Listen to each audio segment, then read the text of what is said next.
It's really difficult to make a case to be bearish right now on Bitcoin, on Ethereum. The smaller market cap you go, yes, you can make a compelling case to be bearish. Now, short term as well, if we're talking about a narrow timeline, anything can happen. But if we're talking about even just a couple months or a couple years, I mean, for sure, a couple years, but the more data that I'm seeing, the more it makes sense to just sit tight, hold on, be a bull, be confident, don't lose sleep at night. And let me toot my own horn real quick. These videos are having an effect on me because I'm looking for data to explain where we're going in both directions. And when we topped at $112,000, I don't know if you remember this, I shared some data that would have shown you that, yeah, it makes sense for us to be topping right now. And so there's just so much. There's so much in this video that I'm looking forward to share with you. And there's just, it just keeps on adding up that it makes sense for the crypto market to keep climbing. Now, tomorrow will Bitcoin's price be lower than it is today? Who knows? But long enough timeline and not even too long, we're going to be okay. Unless you bought into some new junk coin that was created a day ago, who cares? But this first thing that I want to share with you, my goodness, this has me even more hopeful for the future, and it allows me to even picture a crypto market, a Bitcoin market at least, that doesn't experience a typical bear market. Now, of course, great financial crisis, the economy, things like that, sure, Bitcoin's going to really suffer when that time comes, but when's that going to happen? We just have to let the market lead us as always. So Eric Balchunas, what are we seeing here? This is the top spot Bitcoin ETF holders by category. And what I really like about this is that only 4 Bitcoin are unclassified. Out of 254,000 that we're seeing here, 4 Bitcoin are unclassified. And what do we see up top here? Investment advisors hold about half of Bitcoin exposure. What's the significance of that? Well, let's read Eric Balchunas' tweet. Nice look at the breakdown of holders of the spot Bitcoin ETFs via 13F filings. Advisor has surged up the list now, number 1 by a mile. These 13F filers make up 20% of total assets, but IMO, that is likely to rise to 35 to 40% as more adoption comes in. Investment advisors are long-term holders. That's the thing that you need to understand about this. And this is what you see from Matt Hugin. This is what you want to see. Investment advisors, long-term investors agree with Eric that this trend will accelerate. So it's accelerating, guys. It's not just that investment advisor exposure to Bitcoin is $10 billion and that's 124,000 Bitcoin. It's that it's growing, it's accelerating as well. This time's different. In many, many ways, this time is different. Now, anything can happen, bear market, whatever. And I'm preparing for a bear market. But this is the kind of thing that only incentivizes me more to not sell my Bitcoin. I don't want to be left behind. All right? So let's move on here. I'm not going to spend as much time on these other ones, but lots of things for Bitcoin. Axel Adler, I lean on this guy. You've got to hit the follow if you haven't already. On the hourly time frame, the ADX, which measures trend strength, has fallen to its month low. The signal line has also dropped into the zone below 20%. If the bulls add aggression, the market has every chance to rise up to test the all-time high. The ADX, the Bitcoin power of trend. This is an overall trend. It is at a monthly low with Bitcoin $7,000 off of its all-time high. That's a good sign. That's a good sign. If anything, okay, will the bulls add strength? I have seen evidence that there is decreased buying that's happening right now from the general public, from retail investors. That's it. That's it. So what's the likelihood that bulls are going to add strength at this time? I don't know. But what this communicates to me is less of a potential for downside from here. Could we get to the 90s again? Sure. It seems unlikely to me that Bitcoin's going to get to the 80s from here. Very unlikely. Or even the lower 90s. Short term. Bitcoin, Alvarez, my friend Alvarez, Bitcoin retail investor volume, demand 30-day change. So he says, retail euphoria has not yet arrived and on-chain demand is falling. Oh, that's the one that I was referring to. In the last 30 days, retail demand has fallen by approximately 2.45%, indicating that smaller investors have not yet reached a euphoric dynamic, in the current market. Very interesting to see. I mean, look at demand on that rise from, $50,000 up to $108,000. Significant demand, and then that demand plummeted, and we just chopped. We chopped around for quite a while, and then demand climbed back up and just got neutral again. And this rise from 74 and change up to 112 is nothing like the rise from 49 up to 108. Nothing at all. And we're just doing this with pretty neutral demand from the retail investor. Now, I've shared Glassnode charts. There's plenty of other people, but retail is going to drive this thing when the time comes to parabolic levels. And they're pretty quiet right now. I mean, you've seen lots and lots of metrics communicating how quiet things have been. From Sentiment here, there are now 151,820 wallets. So what are the big boys doing? We see what retail's doing. What are the big boys doing? Well, here's your answer. There are now 151,820 wallets holding between 10 to 10,000 Bitcoin. These key stakeholders have aggressively been accumulating over the past week, collectively adding 79,244 Bitcoin or 11,321 Bitcoin per day. So we have retail doing what dumb money does. And we have larger pockets, larger wallets. These are all millionaires, considering the fact that Bitcoin's over $100,000, and the smallest wallet in this cohort would have 10 Bitcoin. They have been accumulating, and that's what smart money does. They accumulate during a moment where, my goodness, we are still with Bitcoin 7% below its all-time high. The fear in this market is off. It's off kilter. I wasn't going to say off the charts. It's off kilter. What do you want me to say here? Another thing to take into consideration here, Bitcoin funding rates look like they're about to go negative again. You know what that means. Well, all right, do we know what this means? Here's what this means. It means, again, there's very little downside to Bitcoin right now. Very little downside. But he's highlighting the boxes, Bitcoin data 21, highlighting the boxes when there were several periods when funding went negative, and that was very close to local bottoms. It was actually before, during, and after, very close to local bottoms. You can see that in March, April, May, same deal. Funding was negative, Bitcoin pumped, and then funding turned positive. And so the thing that I want to point out, to be somewhat fair, I guess, is that there are some blips here where funding turned negative, and it was just in the middle of chops. So it may be that we enter one of these blips. It's June. That it's just a blip of funding turning negative. It doesn't necessarily mean that we're going to shoot off to Valhalla or something like that right now. But what it means is there's not much downside left. There's not a lot of downside left, local, short term, for Bitcoin at least.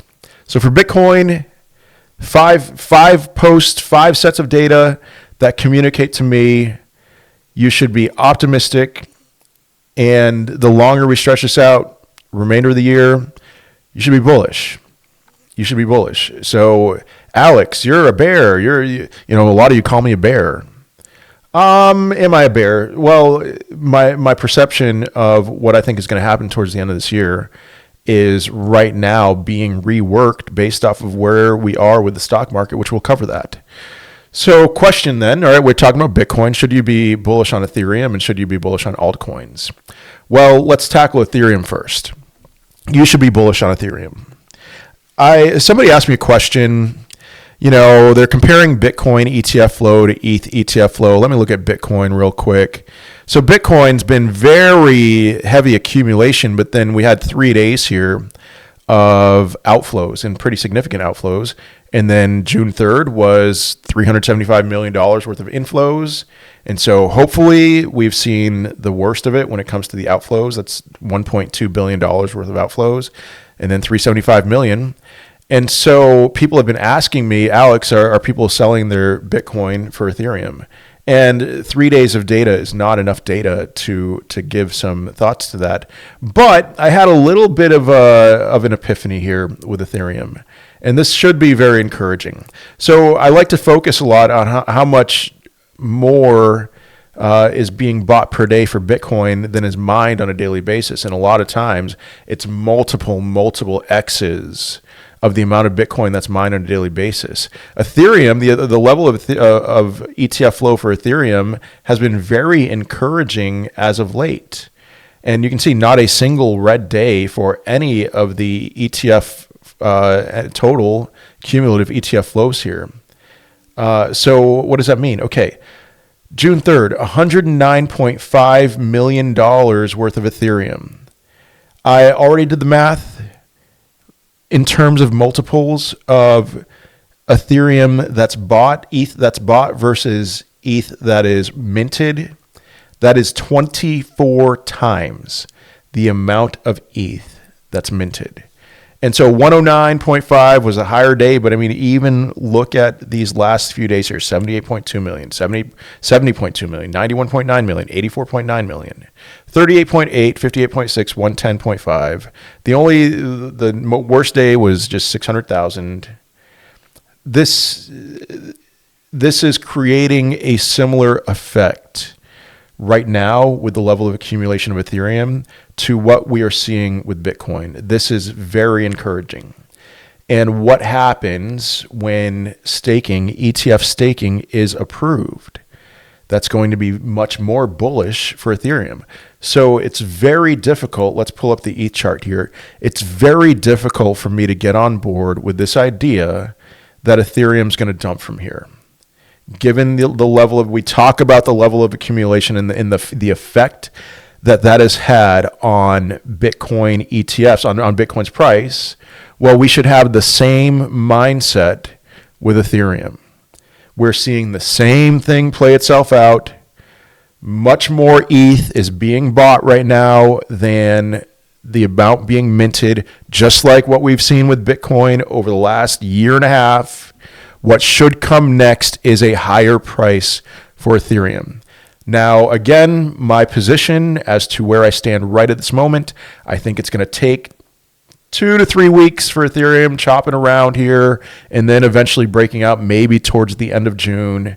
But my confidence level that Ethereum's direction from here is going to be up, is very high confidence. I am very confident of that.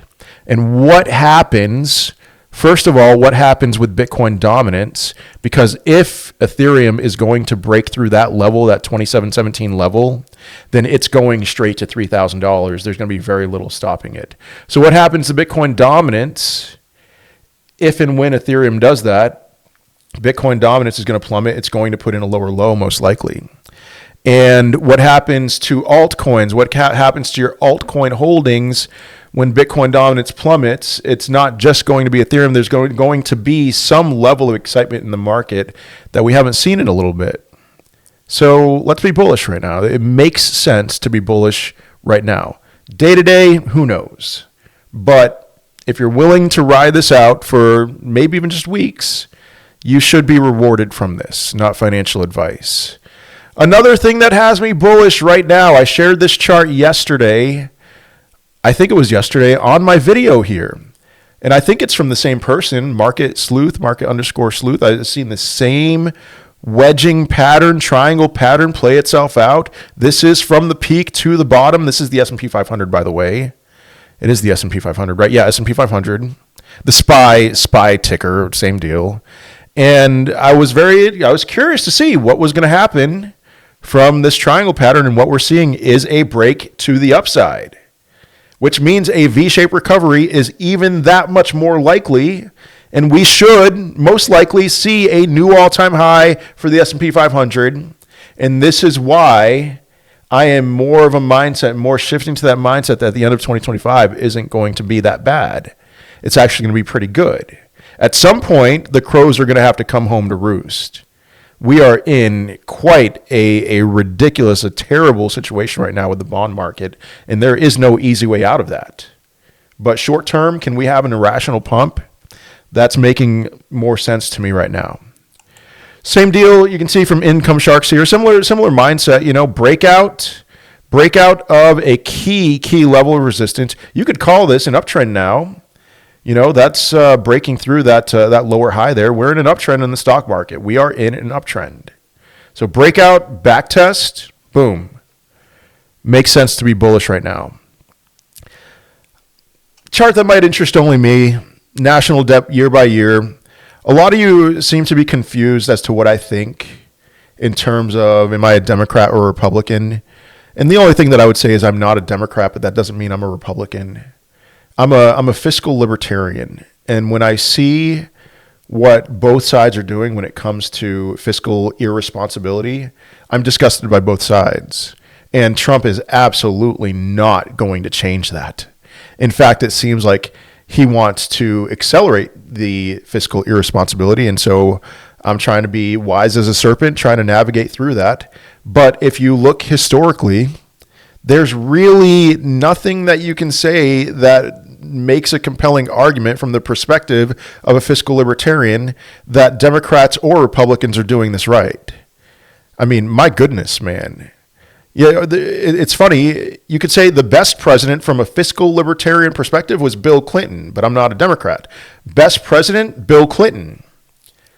But that was, I remember back then, that was, for the first time in 40 years, a Republican-controlled House of Representatives.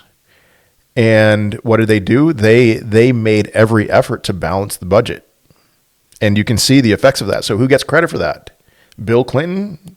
Congress?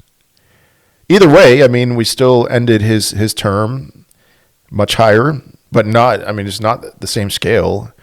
So I just have a low opinion of everyone who's been in here. At least this time Trump has tried to posture with the whole Department of Government and Efficiency stuff. But this is terrible, man. It's just... And wouldn't you see the outworking of that effect from Octavio Tavi Costa, great last name. Central banks have been buying nearly 4 times more gold than what has been publicly disclosed, according to Bloomberg. A new gold rush is unfolding in real time. Zero surprise. What they're declaring they're buying versus what they're actually buying, especially China. China's going to be at the forefront of that. But yeah, they're buying a lot of gold. They're seeing exactly what keeps me up at night as far as at some point, is this Great Depression 2.0? It's going to be rough. Is it Great Depression 2.0? It may not feel like that, may not look like that from perspective of the charts because, if we're going to see bubbles burst, the U.S. dollar is the biggest bubble out of all of them. Lastly, last but not least, and we are back. Oh, you know what? I wasn't even planning on talking about this. Never mind. But you can see, okay, how much is projected to increase our spending in 2025? $407 billion. Modest $427 billion. $407 billion, excuse me. All right, let's see where we are. Bitcoin hanging around 105. Whatever. Don't care. Ethereum's looking very strong, like I already said.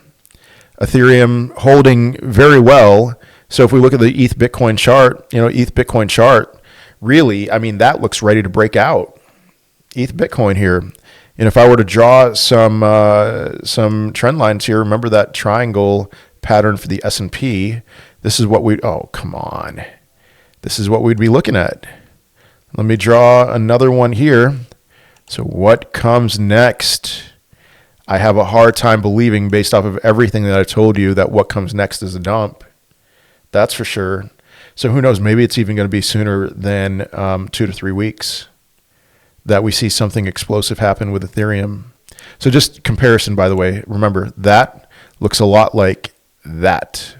So this is the ETH Bitcoin chart. ETH is holding up very well in comparison to Bitcoin. A lot of altcoins are bleeding right now. No surprise. I did mention that. But again, I am comfortable holding a lot of the cryptos that I own. Some of them, the smaller market cap ones, not so much. But things are looking decent overall. Anyway, that is all I have for today. I hope you have a wonderful day, a wonderful rest of your week, and I will most certainly be seeing you in another video.